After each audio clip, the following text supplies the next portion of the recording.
He will be able to recognize that it is possible for him to go home into an empty house, perhaps, and build there a world of interesting values because he has become an interesting person.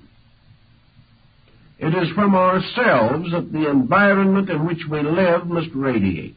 If we are negative, the environment is negative and afflicts us. If we are dynamic in ourselves, the environment in which we find our daily living becomes itself a dynamic source of inspiration. Everywhere the individual achieves his spiritual integration by becoming master of his own instincts, appetites, impulses, and fears. So if we can create in the person new interests, if we can cause this person to become more concerned over someone else than himself. I've known 2 or 3 cases of this spiritual problem in which the individual was suddenly transformed by an unavoidable responsibility. They suddenly realized they had a duty that had to be performed. They rose magnificently to this responsibility, and the psychic problem vanished instantly. But there has to be something bigger than our fears. If we start correctly with our philosophic growth, truth is always bigger than our fears. But too many people live in a universe in which truth is lost. The moment we stop believing in forces of evil persecuting us for no reason, we have betrayed our own faith in the universe. There is no other answer. But we do not know this. We can't think it through anymore. We've lost our perspective. We're simply hurt. And where we are hurt, there is no justice. We have to restore these values. We have to straighten them out and build again a pattern of positive conviction on which we can live. If we can voluntarily reassume responsibilities that we have attempted to avoid, this will also help. It's like the young man who comes in to me and he says, I'm not getting any discipline at home. I'm now graduating from high school. I think the only thing for me to do is to commit myself to the Navy for 3 years and see what they can do with me. The man says, if I don't do this, I will never be able to discipline myself. So perhaps for this young man, the Navy is the perfect thing, because at least he will come out being able to say yes, sir, and no, sir, which is more than the average person can do.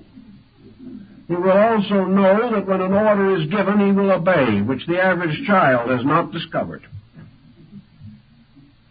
He also realizes that he's part of a team.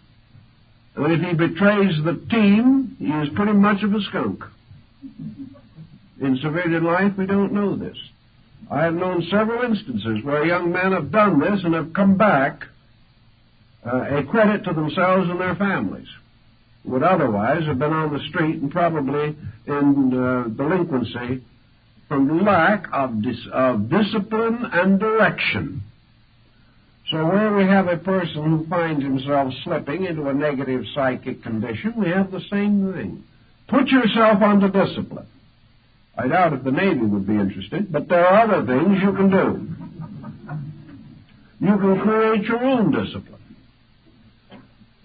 And you can say to yourselves, if I fail in this, then I know for certain just how weak I am and how far I am from the thing I think I am. Get these things very straight and very firm in ourselves, and we can generally defeat this psychic problem even after it settles in. But we can never defeat it by trying to use magic against magic. For the bigger the invocations and formulas and charms we make, the bigger the other side makes. And if we have the super charm, they have the super charm, and so it goes on to infinity.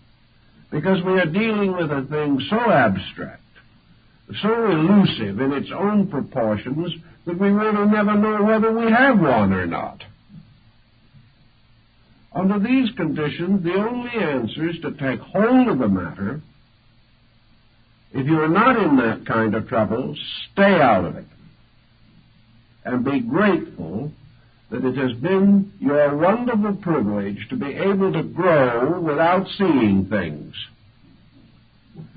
If you are seeing things, either have your eyes attended to immediately, or begin to dig into basic systems of thinking that are going to give you a dynamic, vital, meaningful pursuit in life.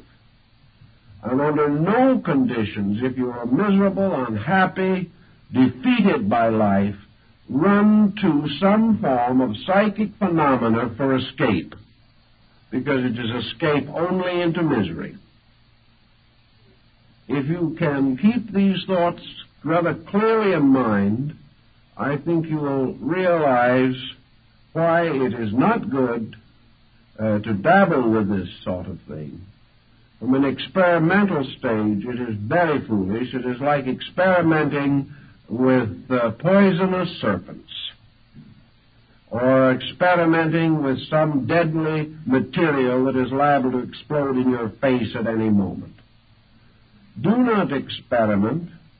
Do not play games with life. But realize that if you really want to make philosophy your journey, as Plotinus said, build a solid knowledge supporting a well-disciplined, well-integrated character. Then as you naturally grow and properly develop, any spiritual graces that you may require for your proper growth will be added unto you in due season. In this way, you won't have any trouble. Thank you very much.